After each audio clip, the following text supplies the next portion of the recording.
ස්ථාවර තැන්පතු බලන්න ආපු යාළුවෙක්ද? අද අපි බලන්නේ දවස් 150ක වගේ පුංචි කෙටි කාලයක් තුල ඔයාලට කොහොමද BOC බැංකුව ඇසුරින් විශාලතම පොලියක් ලබා ගන්න කියලා. ඉතින් යාළුවනේ දවස් 150කට වඩා BOC බැංකුවෙන් 7.5යි බිංදුවක වගේ පොලි රේට් එකක් හම්බ වෙනවා. එතකොට අපි මේක කැල්කියුලේෂන් කරලා බලමු. ඔයාලට කොච්චර පොලි ප්‍රතිශතයක් දවස් 150කට ලැබෙනවද කියලා. ඉතින් channel එකට අලුත් යාළුවෝ නම් subscribe කරලා යාළුවනේ ඔයා ස්ථාවර තැන්පතුවක් දාන්න අපේ යාළුවෝ නම් channel එක subscribe කරලා එකතු වෙන්න.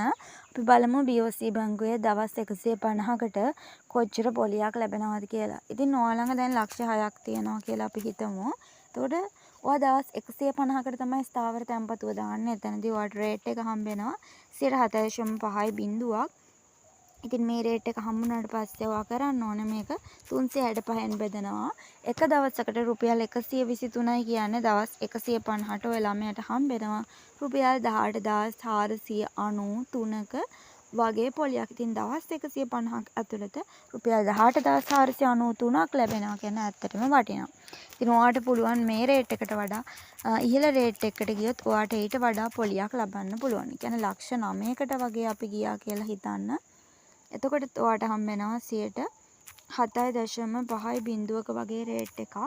ඉතින් මේකට 67500යි කියන්නේ අපි එක බෙදමු 365න්. ඒකල වැඩි කරමු දවස් 150න්. ඉතින් ඔයාට පේනවා ඇති 27739කට වගේ ඉහළ පොලියකට දවස් 150ක් ඇතුළත යන්න පුළුවන්. මේ වගේ වැදගත් කැල්කියුලේෂන් පාර්ට් එහෙම දරගන්න රාජ්‍ය වගේම පෞද්ගලික බැංකුවල තොරතුරු දැනගන්න channel එක subscribe කරලා එකතු වෙන්න කියලා මතක් කරනවා.